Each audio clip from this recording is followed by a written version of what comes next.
The beginning, no. We would all go out and get wasted every single night. Like show up, get an IV to like function and like ride the contest, and we were still learning tricks. But then like I would say good, I don't know, like 5 years into it is like when we all started taking it really serious. Like we all got personal trainers. We all were like going to bed like early, sleeping, and like that's when like we all realized we could make really good money doing what we were doing. We're like, we ain't just some fucking sideshow, you know what I mean? Like let's take this serious. And I think for freestyle, I was like one of the first dudes that got a trainer because I was like, dude, I want to be in the best shape possible. Like if I'm hitting the ground, like I want to be able to take it because I can't miss the next week event. Like I got to be able to like bounce it back and be ready to go next weekend.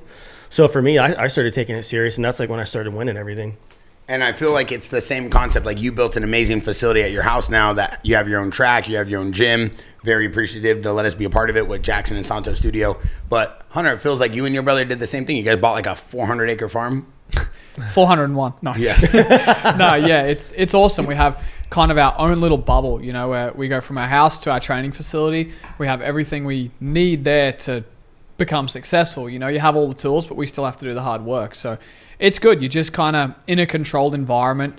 A lot of the public tracks here, a lot of guys have been injured just from guys learning how to ride or other riders, you know, just accidents happen and that stuff is gnarly. You know, imagine like Honda from their standpoint, you know, they've got millions invested into these athletes and they get cleaned out by someone that's third day riding on or the same a kid track. on a 65, like, you know yeah, what I mean? yeah, like, which is it's a bit of a bummer, but it's like, how do you can't just sit there and blame everyone else. You have to do something and like take it in your own control.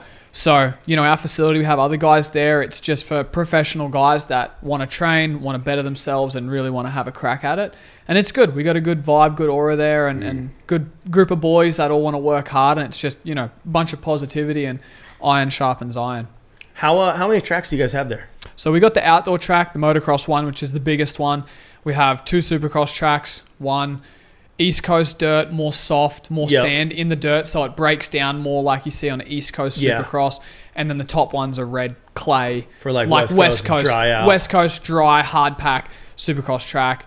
We have a go-kart track there that we don't utilize enough. You guys don't use the go-kart track? We don't utilize it enough. The carts that were there when we bought the place are shifter carts with 250 engines, and they're a little old. And you know, we'd work on them for an hour and a half, drive it for 10 minutes. The tires would be cooked. Change the tires. Like those things are like gnarly. So that track, I remember when Reedy built that place, I was like, dude, that track looks sick. I mean, whoever sick. gets this place is gonna have so much fun. Yeah, like anytime we, you know, people ask about it, we're like, yeah, we got a go-kart track, and they're like, oh, it's sick, you use it, and we're like, no, not really. It's been like more 2 work years than it is fun. Yeah, like the guys run around it for a warm-up before riding. That's like, good.